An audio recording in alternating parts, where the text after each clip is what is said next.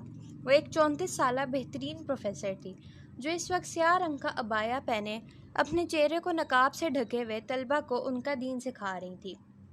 اس کے لیکچر دینے کے بعد طلبہ نے اس سے کچھ سوالات پوچھے اور اس کے بعد وہ کلاس سے نکل گئی اور اسٹاف روم کی طرف بڑھ گئی۔ وہاں پر پہنچتے اس نے اپنا نقاب نیچے کیا اور کرسی پر بیٹھتے اپنی پانی کی بوتل کو لبوں سے لگایا۔ اس کا روشن چمکتا چہرہ بے حد دلکش تھا، بھوری بڑی بڑی آنکھیں اور خوبصورت نین نقش۔ اس کو دیکھ کر اندازہ ہوتا ہی نہیں تھا کہ وہ 34 سال کی شادی شدہ اور 2 بچوں کی ماں ہے۔ وہ تو آج بھی 20 سالہ نوجوان لڑکی لگتی تھی۔ اس نے اپنے پانی پینے کے بعد بوتل کا ڈھکن بند کیا اور میز پر موجود کتاب اٹھا کر پڑھنے لگی۔ وہ ایک درسی کتاب تھی جس میں وہ اپنے اگلے لیکچر کے متعلق کچھ پوائنٹس تلاش کر رہی تھی۔ یونیورسٹی کے گیٹ کے باہر ایک سرمئی رنگ کی لینڈ کروزر آ کر گئی۔ ڈرائیونگ سیٹ پر بیٹھے شخص نے اپنی آنکھوں پر سے سن گلاسز اتارتے ڈیش بورڈ پر پڑا اپنا موبائل اٹھایا اور ہیرا کا نمبر ملاتے فون کو اپنے کان سے لگایا، جو کہ 3-4 بیل کے بعد اٹھا لیا گیا۔ ہیرا نے اسے بتایا کہ وہ 5 منٹ تک پہنچ رہی ہے۔ اس نے اسے ٹھیک ہے کہہ کر کال کاٹ دی اور فون واپس ڈیش بورڈ پر رکھ دیا اور اپنا سر گاڑی کی سیٹ پر ٹکا گیا۔ گندمی رنگت پر سجی سیاہ گھنی داڑھی اس شخص کو انتہائی پرکشش بناتی تھی۔ وہ اسکن کلر کی شلوار قمیض میں ملبوس اپنے دائیں ہاتھ کی کلائی میں مہنگی برانڈڈ گھڑی پہنے بیٹھا تھا۔ تقریباً 5 سے 6 منٹ کے بعد اس کو ہیرا باہر نکلتی دکھائی دی۔ اس نے اپنے خوبرو چہرے پر تبسم سجائی اور اپنے ساتھ والی سیٹ کا دروازہ اپنی شریک حیات کے لیے کھولا۔ السلام علیکم جناب عالی، کیسے ہیں آپ؟ ہیرا نے گاڑی میں بیٹھتے دروازہ بند کرتے اس سے پوچھا۔ وعلیکم السلام جناب عالیہ، میں بالکل ٹھیک ہوں، آپ سنائیں کیسا دن گزرا آج؟ مراد کے آنی نے ہیرا کا ہاتھ تھامتے پوچھا، جو اس کی بات پر زندگی سے بھرپور مسکراہٹ سے جا گئی۔ دن تو اچھا گزرا لیکن آج میں کافی تھک گئی ہوں، اب گھر پہنچ کر کچھ دیر آرام کروں گی، ہیرا نے تھکے ہوئے انداز میں کہا۔ ہاں بس بچوں کو اسکول سے پک کر لیں پھر سیدھا گھر ہی چلیں گے، مراد نے کہا تو ہیرا نے آبرو اٹھاتے اس کی طرف دیکھا۔ آپ نے ابھی تک بچوں کو اسکول سے نہیں لیا؟ ان کی چھٹی تو کب کی ہو چکی ہوگی، ہیرا نے اسے اس کی غیر ذمہ داری کا احساس دلایا جس پر وہ ہنسا۔ ایسا ہو سکتا ہے کہ کبھی تمہارے اور بچوں کے معاملے میں لاپرواہی کروں، ذکریہ کہہ رہا تھا کہ اس نے آج اپنی ٹیچر سے کوئی ٹاپک سمجھنا تھا چھٹی کے بعد، اور ہادیہ کہہ رہی تھی کہ اس نے اپنی فرینڈز کے ساتھ کھیلنا ہے، اسی لیے میں نے سوچا پہلے تمہیں پک کر لوں پھر بچوں کو بھی لے لوں گا۔ ویسے ہی پاس میں ہی ہے ان کا اسکول، تو زیادہ دیر نہیں ہوگی پہنچنے میں۔ مراد کی بات پر ہیرا کچھ مطمئن ہوئی۔ آپ کا آگے کا کیا پلان ہے؟ نیکسٹ گروپ کو کہاں بھیجنا ہے؟ ہیرا نے مراد سے پوچھا۔ وہ ایک تبلیغی جماعت کا قائد تھا۔ اس کی تبلیغی جماعت کا نام راہ الہی تھا، یعنی اللہ کی طرف لے جانے والا راستہ۔ وہ دین کی تبلیغ کے لیے اپنے پاس کام کرنے والوں کو گروہوں کی شکل میں مختلف ملکوں اور شہروں میں بھیجا کرتا تھا۔ اکثر خود بھی ساتھ جایا کرتا تھا اور اس کام میں ہیرا بھی اس کے ساتھ پیش تھی۔ ان کا ماننا تھا کہ اگر اللہ نے انہیں دین اسلام کی تعلیم، عزت، شہرت اور دولت سے نوازا تو ان چیزوں کے ذریعے وہ اللہ کی رضا اور خوشنودی حاصل کرنے کے لیے اس کے بندوں کو صراط مستقیم کی طرف لے کر آئیں، ان کو راہ الہی کی طرف مبذول کریں۔ وہ کئی لوگوں کا ہدایت پانے کا ذریعہ بنے تھے، اور اس سے زیادہ ان دونوں کے لیے خوش قسمتی کیا ہو سکتی تھی۔ ہاں آگے نیو یارک بھیجنے کا پلان ہے، اس کے بعد سوچ رہا ہوں کسی اور یورپین کنٹری کا وزٹ کریں، وہاں میں خود بھی جاؤں گا، مراد نے کہا تو ہیرا ہاں میں سر ہلا گئی۔ اتنی دیر تک وہ دونوں ذکریہ اور ہادیہ کے اسکول بھی پہنچ گئے۔ گارڈ نے انہیں دیکھتے مائک پر ان دونوں کا نام پکارا۔ 2 منٹ کے بعد 4 سالہ چھوٹی سی ہادیہ اپنے اسکول بیگ کو کندھے پر لٹکائے، جو کہ بار بار اس کے کندھوں سے سرک رہا تھا، اپنی چھوٹی چھوٹی ٹانگوں سے بھاگنے کی کوشش کرتی ہیرا کی طرف والے دروازے تک پہنچی اور اس نے اسے اٹھاتے اپنی گود میں بٹھایا۔ السلام علیکم ماما بابا۔ السلام علیکم ماما بابا، ہادیہ نے ہیرا کی گود میں بیٹھتے فوراً کہا۔ وہ اب 4 سال کی ہو چکی تھی، وہ باتیں کرنا سیکھ گئی تھی، لیکن ابھی بھی کچھ مشکل اور بڑے الفاظ کو وہ ٹھیک سے ادا نہیں کر پاتی تھی۔ ہیرا اور مراد دونوں نے مسکراہٹ کے ساتھ اس کے سلام کا جواب دیا اور اس کے پھولے پھولے گلابی گالوں کو چوما۔ ہیرا نے اس کے چھوٹے چھوٹے بالوں کی 2 پونیاں بنائی ہوئی تھیں جن میں وہ بالکل ایک گڑیا جیسی لگ رہی تھی۔ اس نے ہاتھ میں اپنی بوتل پکڑی ہوئی تھی جس پر اس کی پسندیدہ پرنسس بنی ہوئی تھی۔ اس نے اپنی آنکھوں کو ٹپٹپاتے ہوئے ہیرا کی طرف دیکھا جو اسے اپنی نقاب سے نظر آتی بھوری آنکھوں سے گھور رہی تھی۔ ہادیہ، میں نے آپ کو کیا سمجھایا تھا کہ زیادہ کھیل کود نہیں کرنی؟ لاسٹ ویک ہی تو آپ کا بخار ٹھیک ہوا تھا اور آج آپ پھر اتنا کھیلی ہو کہ اتنے پسینے آ رہے ہیں۔ حالت دیکھو ذرا اپنی۔ ہیرا نے ڈیش بورڈ پر پڑے ٹیشو باکس سے ٹیشو نکالتے اس کا چہرہ صاف کیا، جبکہ ہادیہ اسے دیکھتی اپنے گول مٹول سے ہاتھ کو اپنے ہونٹوں پر رکھتی ہنسی سے لوٹ پوٹ ہو گئی۔ اسے ہمیشہ کسی کو تنگ کر کے ہنسی آتی تھی اور ہیرا اس کے یوں ہنسنے پر اسے مزید گھور رہی تھی۔ ہادیہ بھائی کہاں ہے؟ مراد نے گاڑی کے شیشے سے باہر دیکھا۔ ذکریہ ابھی تک اسکول سے باہر نہیں نکلا تھا۔ بھائی میم سلمیٰ سے میتھس پڑھ رہے تھے، میں نے انہیں بلانے کے لیے ان کے بال بھی کھینچے تھے لیکن انہوں نے مجھے کہا تم جاؤ، میں سمجھ کر ہی آؤں گا۔ ہادیہ نے کہا تو ہیرا اور مراد تو اسے دیکھتے ہی رہ گئے۔ یہ کیسے مزے سے وہ بتا رہی تھی کہ اس نے ذکریہ کے بال کھینچے ہیں۔ ان دونوں کی جب بھی لڑائی ہوتی تھی تو ذکریہ کو اس کی شکایت لگانے کی ضرورت ہی نہیں پیش آتی تھی، وہ اپنا ایک ایک کارنامہ خود ہی بتا دیا کرتی تھی۔ اتنی ہی دیر میں ذکریہ بیگ تھامے باہر آیا اور پچھلی سیٹ کا دروازہ کھول کر بیٹھ گیا اور آتے ہی ہادیہ کی طرح اپنے ماں باپ کو سلام کیا۔ ماما بابا، آج ہادیہ نے میرے اتنے زور کے بال کھینچے تھے۔ ذکریہ نے ہادیہ کی شکایت لگائی اور ہادیہ بالکل پہلے کی طرح ہی ہنسنے لگی۔ جی بیٹا، اس نے پہلے ہی بتا دیا ہے، مراد مبہم سی مسکراہٹ اپنے چہرے پر لاتے ہوئے کہا اور پھر گاڑی کو گھر کی طرف بڑھا دیا۔ ماما، میں کب آپ کی طرح یہ پہنوں گی؟ ہادیہ نے ہیرا کے عبائے اور نقاب کو پکڑتے ہوئے کہا۔ میری بیٹی جب تھوڑی سی بڑی ہو جائے گی تب، ہیرا نے پیار سے اس کا گال کھینچتے ہوئے کہا۔ اور بابا، جب میں بھی بڑا ہو جاؤں گا تو بالکل آپ کی جیسی داڑھی رکھوں گا میں۔ 8 سالہ ذکریہ نے بھی تھوڑا آگے ہوتے مراد کی طرف چہرہ کرتے کہا۔ اوکے بیٹا، بہت اچھی بات ہے، مراد نے بھی اسے پیار سے کہا اور ہیرا کی طرف دیکھتا مسکرایا۔ بچے ہمیشہ وہی کرتے ہیں جو اپنے ماں باپ کو کرتا دیکھتے ہیں۔ سب سے بڑھ کر چھوٹی عمر میں بچے بہت جلدی ہر چیز سیکھ لیتے ہیں، لہٰذا ماں باپ کا یہ فرض ہے کہ چھوٹی عمر سے ہی اپنے بچوں کی تربیت بہترین طریقے سے کریں اور انہیں دین کی چھوٹی چھوٹی باتیں ساتھ ساتھ سکھاتے رہیں۔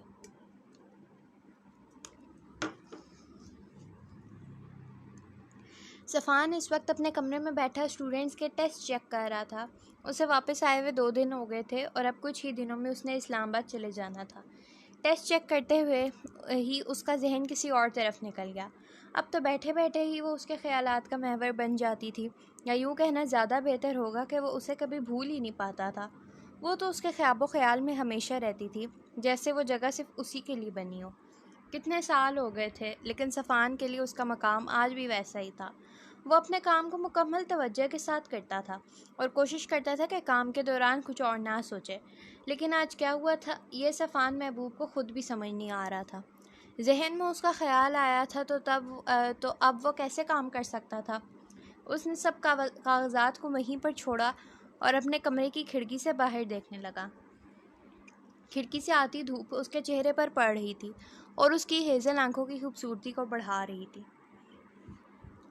میں نہیں جانتا میں کون سے مقام پر کھڑا ہوں، یہ پیار ہے، محبت ہے، عشق ہے، یہ کیا ہے؟ نہ ہی جاننے کا شوق ہے مجھے، لیکن اتنا جانتا ہوں کہ آپ اب میری سوچوں کو بھی اپنی قید میں لے رہی ہیں۔ کیا یہ دل کافی نہیں تھا جو سوچوں پر بھی قبضہ کر لیا؟ صفان اتنی مدھم آواز میں بول رہا تھا کہ شاید ہی وہ اپنی آواز خود بھی سن پاتا۔ وہ یہ بات کہتے ہی مسکرایا اور کچن کی طرف اپنے لیے چائے بنانے چلا گیا۔ یہ فلیٹ اس نے کرائے پر لیا تھا تاکہ وہ جب تک یہاں پر ہے وہ سکون سے رہ سکے۔ وہ اپنی پرائیویسی کو لے کر بہت حساس تھا۔ زیادہ لوگ، محفلوں اور ہجوم سے اس کو گھبراہٹ ہوتی تھی۔ وہ کبھی بھی کسی غیر کے ساتھ زیادہ ہنسی مذاق نہیں کرتا تھا۔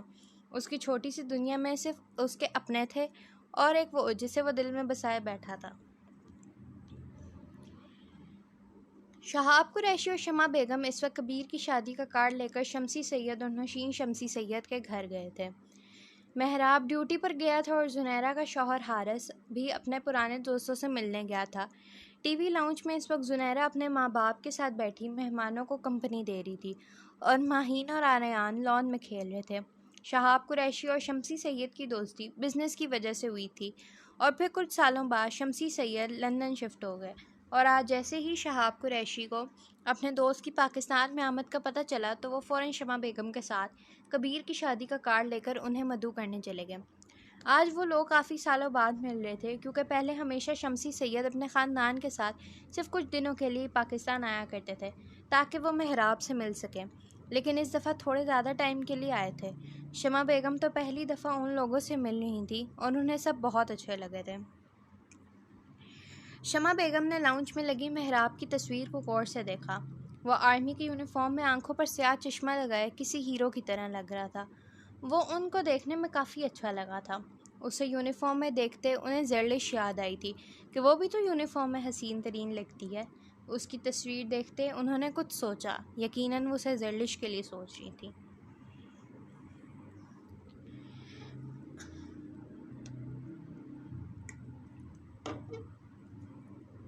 دامیا اپنے کمرے میں کھڑی پیکنگ کر رہی تھی، کیونکہ کچھ ہی دنوں میں اس نے پاکستان جانا تھا۔ اس نے اپنی آسٹریلیا میں موجود بوتیک کو اپنی ٹیم کے لوگوں کے حوالے کیا تھا۔ وہ چاہتی تھی کہ اپنی بوتیک کی ایک آؤٹ لیٹ وہ پاکستان میں کھولے۔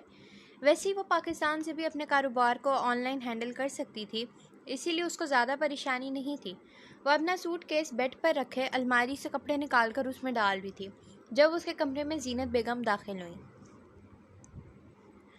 تم اتنے کپڑے کیوں رکھ رہی ہو؟ زینت بیگم نے بیڈ پر بیٹھتے اس سے پوچھا۔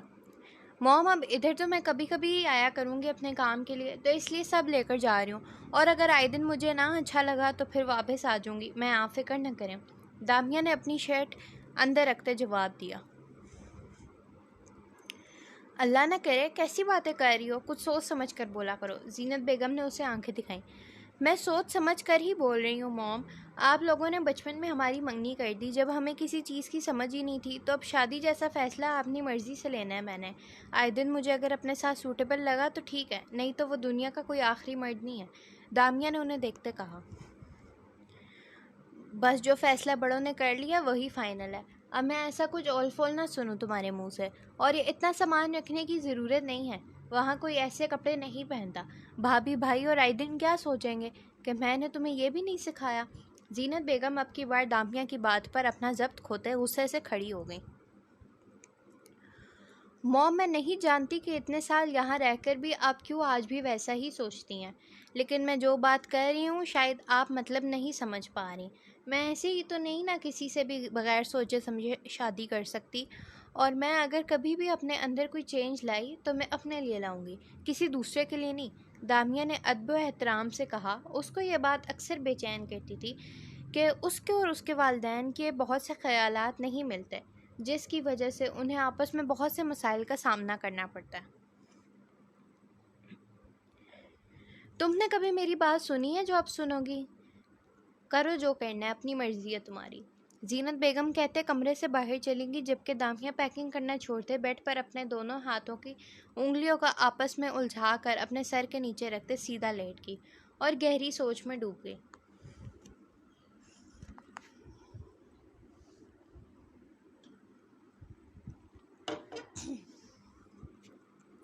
زرلش نے اپنی گاڑی کو مال کے باہر روکا۔ وہ اس وقت پرنٹڈ جامنی رنگ کی شرٹ اور ٹراؤزر میں ملبوس تھی، جامنی رنگ کے دوپٹے کو کندھے پر ڈالا ہوا تھا اور سر پر سفید رنگ کا حجاب لپیٹا ہوا تھا۔ وہ گاڑی سے نکلتے ہوئے مال کی طرف بڑھ رہی تھی کہ اسے اپنے عقب سے ایک نسوانی آواز آئی جس نے اس کے نام کو پکارا۔ ارے آئمہ تم، واٹ اے پلیزنٹ سرپرائز۔ زرلش نے پیچھے مڑ کر دیکھا تو اسے آئمہ کھڑی دکھائی دی۔ وہ دونوں خوش دلی سے ایک دوسرے سے گلے ملیں۔ ہاں یار، تم سناؤ، کہاں غائب تھی اتنے عرصے سے؟ آئمہ نے اس سے پوچھا۔ میں تو یہی تھی، تم کہاں چلے گی؟ کوئی رابطہ بھی نہیں رکھا تم نے تو؟ زرلش نے اس سے پوچھا۔ وہ اس کی کالج فیلو تھی، لیکن کالج کے بعد اس کا آئمہ سے کوئی رابطہ رہا ہی نہیں۔ یار میری تو شادی ہو گئی تھی گریجویشن کرتے ہی، اور میں ملتان شفٹ ہو گئی۔ تم سناؤ، کیا کر رہی ہو آج کل؟ اور یہ حجاب، تم کب سے اتنی پردہ دار ہو گئی؟ آئمہ نے اسے ایک ہی ساتھ اتنے سوالات کر لیے جن کو وہ سنتے مسکرائی۔ میں آرمی میں کیپٹن ڈاکٹر ہوں، ابھی کچھ ٹائم پہلے ہی ہاؤس جاب کی ہے اور آج کل CMH میں جاب کر رہی ہوں۔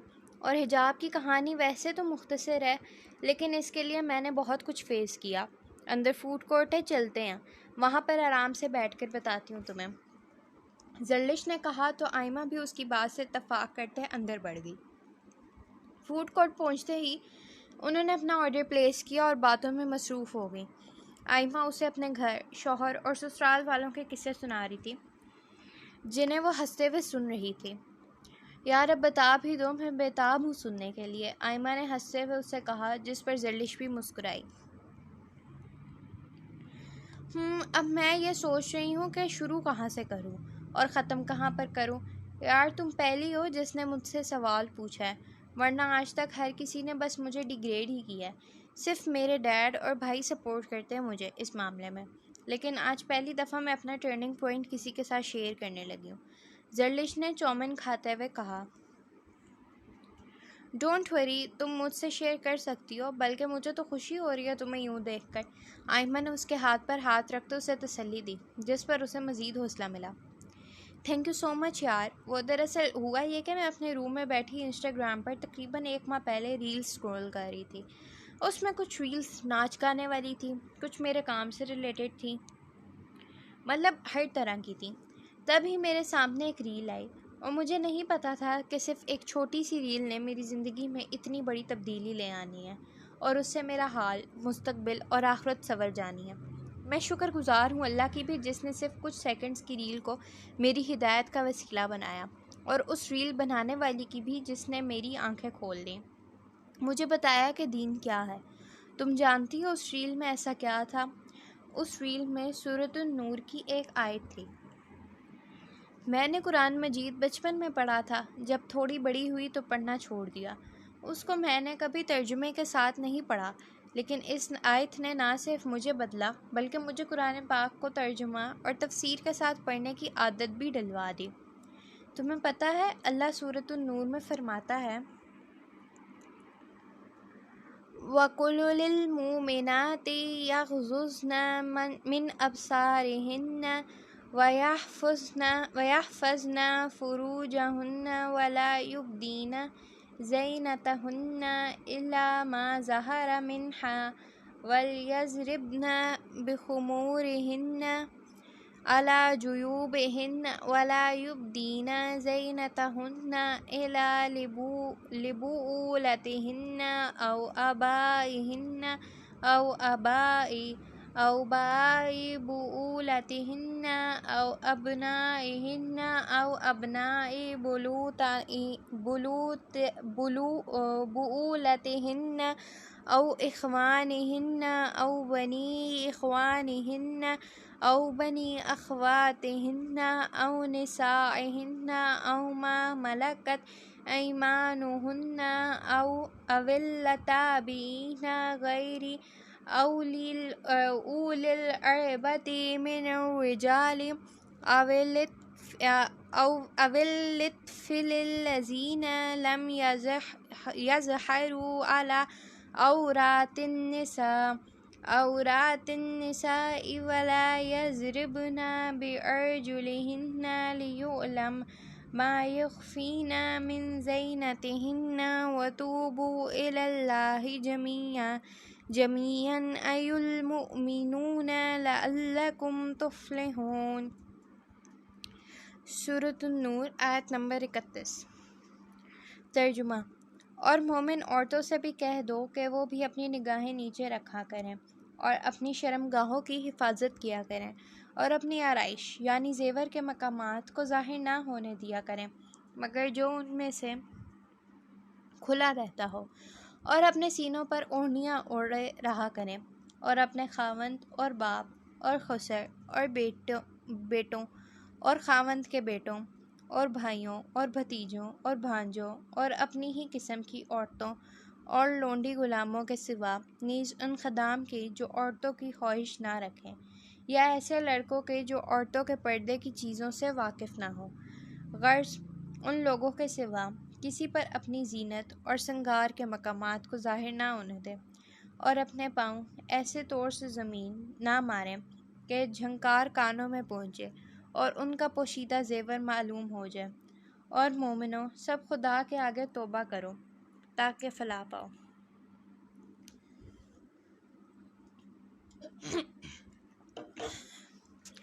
تم میرا یقین نہ کرو شاید، لیکن یہی سچ ہے۔ اس ایک آیت نے میری آنکھیں کھول دیں۔ میں یہ سوچنے پر مجبور ہو گئی کہ جب اللہ نے اس بات کا ہمیں حکم دیا ہے تو ہم کیوں نہیں اس کے حکم کی تعمیل کریں۔ لوگ پردے سے متعلق مجھ سے یہ پوچھتے ہیں کہ میں کیوں کرتی ہوں، جبکہ کوئی بے پردہ عورت اپنے آپ سے یہ سوال نہیں پوچھتی کہ وہ کیوں پردہ نہیں کرتی۔ آپ کسی ایسی جگہ پر ہوں جہاں ہر بندہ آپ کے لیے اجنبی ہو، نہ آپ انہیں جانتے ہوں نہ وہ آپ کو جانتے ہوں، لیکن اگر آپ نے پردہ کیا ہوگا تو کوئی بھی یہ دیکھ کر سمجھ جائے گا کہ اسلام کی شہزادی جا رہی ہے۔ یہ دوپٹہ مسلمان عورت کا زیور ہے۔ زیور پہننا تو ہر عورت کو پسند ہوتا ہے، تو پھر اس انمول زیور کو پھندا کیوں سمجھتی ہیں؟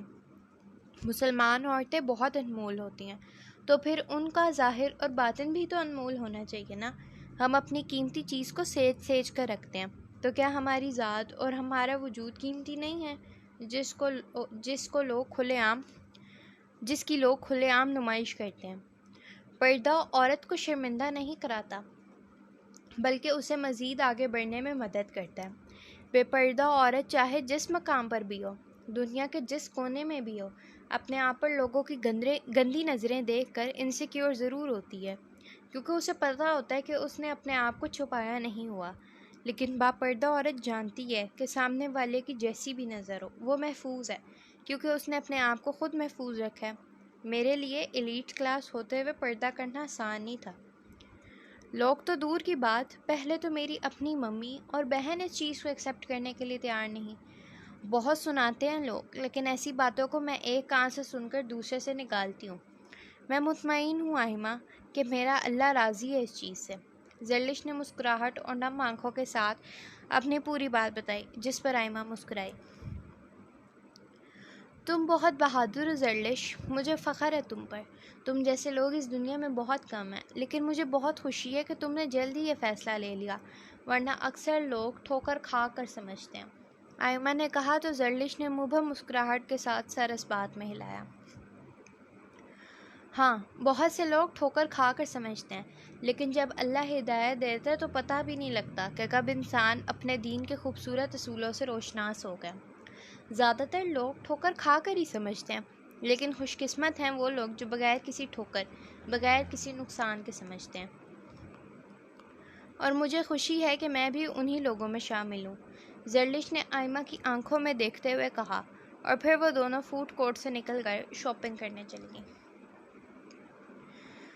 یہ تھی ایپیسوڈ، ہوپ سو آپ سب لوگوں کو پسند آئی ہوگی۔ لاسٹ ایپیسوڈ جو تھی اس کے مقابلے میں تو یہ لانگ تھے، اور لانگ ہی تھی، ٹائم کو مت دیکھنا کیونکہ سٹارٹ میں آج ہم نے اتنی بات نہیں کی، بٹ اب جو ہے میں آپ کو بتاتی ہوں کہ کیا بات جو ہے میں نے آپ لوگوں سے ڈسکس کرنی تھی، کیا اسپیشل اناؤنسمنٹ تھی۔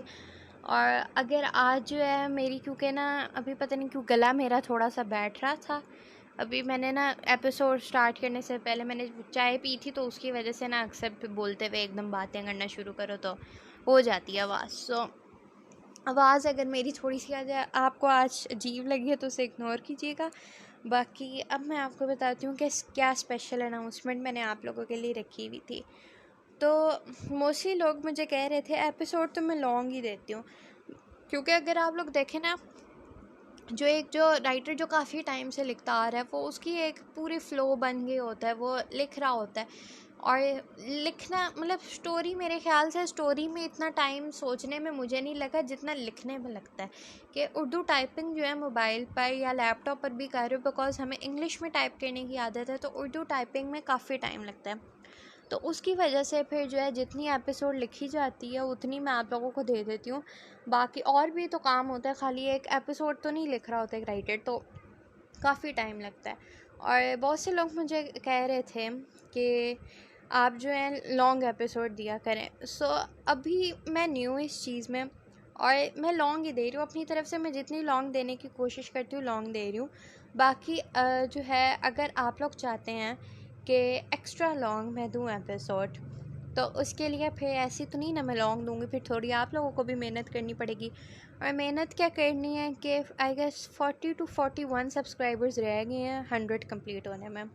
آپ لوگ فٹافٹ سے جو ہے 100 سبسکرائبرز کمپلیٹ کریں، اور جب میری ہو جائے گی 100 سبسکرائبرز جب کمپلیٹ ہو جائیں گے تب میں لانگ ایپیسوڈ دوں گی. اور وہ اتنی ایکسٹرا لانگ ہوگی کہ آپ لوگوں نے سوچا بھی نہیں ہوگا کہ اتنی بھی لانگ ایپیسوڈ آئے گی. ٹھیک ہے، ہو سکتا ہے ایک ہی ایپیسوڈ ہو سکتا ہے دن میں 2 اپلوڈ ہو جائیں. ٹھیک ہے، اسی طرح سے جو ہے میں لانگ ایپیسوڈ وہ اپلوڈ کروں گی.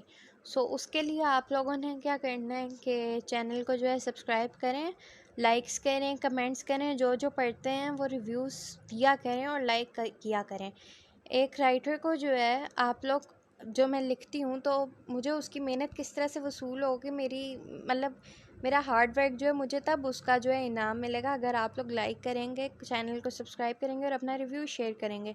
ٹھیک ہے، تو آپ لوگ جو ہے یہ سب کچھ کریں. اور جب 100 سبسکرائبرز جس دن کمپلیٹ ہوں گے اس دن جو بھی ایپیسوڈ دینی ہو، اب یہ مجھے نہیں پتہ کون سی ایپیسوڈ تب ہوتی ہے، لیکن وہ والی ایپیسوڈ جو ہے پھر لانگ آئے گی. پھر میں یوں کر دوں گی کہ صبح کے ٹائم اس کا پارٹ 1 اپلوڈ ہو جائے گا، اور شام کو یا رات کو ہی اس کا پارٹ 2 ہو جائے گا، یا پارٹ 1 پارٹ 2 ایک ہی ایپیسوڈ میں کر لیں گے، یا پھر 2 ایپیسوڈس کو بھی ملا کے میں دے سکتی ہوں اگر جلدی جلدی کیا. ٹھیک ہے، ابھی آپ لوگوں پہ ڈپینڈ کرتا ہے کہ آپ لوگ کتنے ٹائم میں جو ہے 100 سبسکرائبرز کمپلیٹ کرتے ہیں. ویسے ابھی میرے خیال میں 59 تھے جو میں نے لاسٹ دیکھے تھے. اب جو آپ لوگ سبسکرائب کریں، جن لوگوں نے نہیں کیا وہ سبسکرائب کریں، جنہوں نے کیا وہ وہ بھی اپنے کوئی اور جو ناولس پڑھتے ہیں لوگوں کے ساتھ شیئر کریں چینل، ان سے کہیں کہ سبسکرائب کریں. ٹھیک ہے، لائک کریں، کمنٹ کریں، لوگوں سے کہیں کہ پڑھیں ناول جنہیں جانتے ہیں، تاکہ جتنی جلدی جو ہے کمپلیٹ ہوں گے 100 سبسکرائبرز اتنی جلدی اسی دن جب کمپلیٹ ہوں گے تو جو نیکسٹ ایپیسوڈ آنی ہوگی وہ لانگ ہوگی. ٹھیک ہے، سو یہ تھی آج میں نے اسپیشل اناؤنسمنٹ کرنی تھی. باقی جو ہے اس ایپیسوڈ کا یعنی ایپیسوڈ 3 کا جو پارٹ 2 ہے وہ سیٹرڈے کو اپلوڈ ہوگا انشاءاللہ 2 days کے گیپ سے. سو دیٹ واز اٹ، آج کے لیے اتنا ہی کافی ہے. آپ لوگ اپنا بہت سارا خیال رکھیے گا، مجھے دعا میں یاد رکھیے گا. مجھے میرے آفیشیل اکاؤنٹس پر جو کہ انسٹا، اسنیپ چیٹ اور ٹک ٹاک پہ، وہاں پہ فالو کریں. لنک میرے چینل کے اباؤٹ میں بھی ہیں. ٹھیک ہے، اور میں ڈسکرپشن باکس میں بھی دے دوں گی، وہاں پر فالو کریں. وہاں پر بھی اپڈیٹس ملتی رہا کریں گی، ساتھ ساتھ ریلز، شارٹس وغیرہ. اور یوٹیوب پر بھی جو ہے سبسکرائب بھی کیا کریں، لائک بھی کیا کریں اور کمنٹ بھی کیا کریں. ٹھیک ہے جی، سو اللہ حافظ.